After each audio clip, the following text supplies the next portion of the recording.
Right now in Israel, there's a fight over who does it belong to. Here in Egypt, too. I was on the metro in New York City, and I'm that guy who talks to people in the metro. If you spoke to someone on the metro, you met me. And there, look at that. I didn't even realize there was pyramid shit down there. Okay, I gotta check that out down there. You can get there for free. Anyways, in New York City, I ended up speaking to some Egyptian guy on the metro. And he was trying to get me to say that everything should be returned to Egypt that came from Egypt and belongs to the Egyptians there. Of course, I couldn't quite agree with him, and he had to get off his stop, displeased.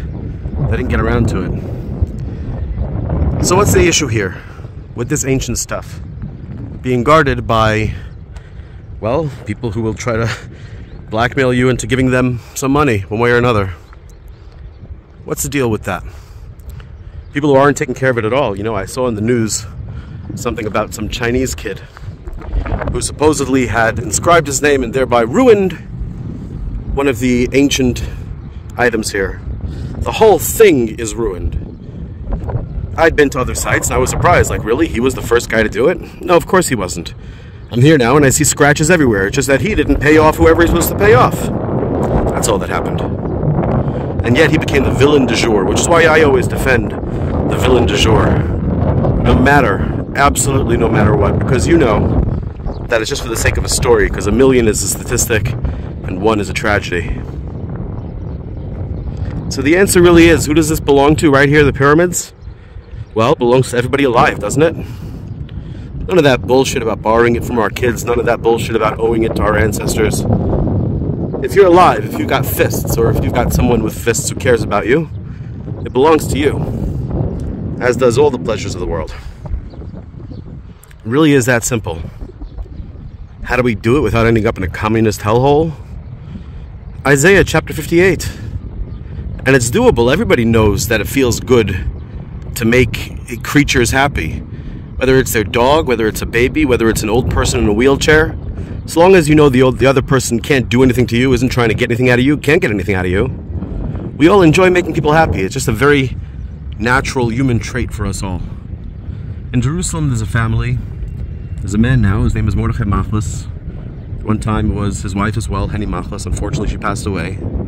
And they and other people in Jerusalem and elsewhere show how truly just making people happy is, and I've experienced this myself, as have you. But I'm saying I experienced that I tried to actually live that way full time.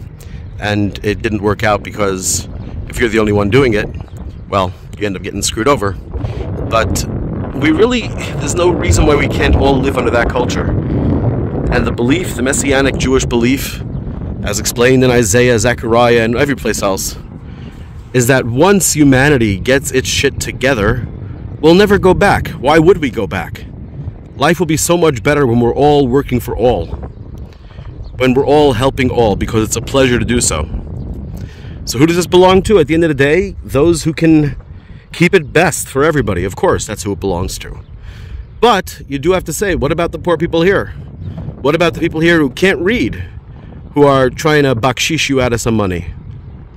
Well, they ought to be taken care of. You think this is what they want to do? They don't understand what's going on here. They don't care what's going on here. As far as most of them are concerned, this is even haram. It's forbidden.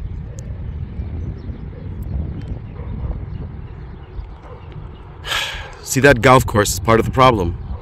The golf course right next to this crapville, and over there, that dump down there, where I know people who lived there just recently, but they're destroying it now. This area right there. My little friend Hazim lived out there.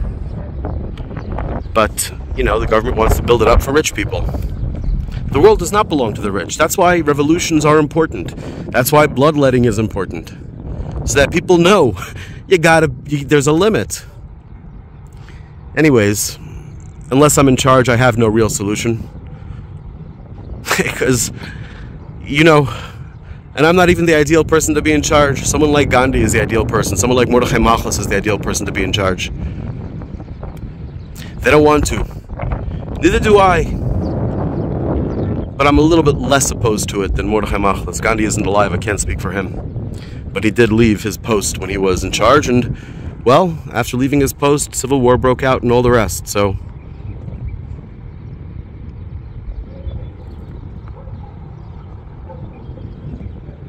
Hmm.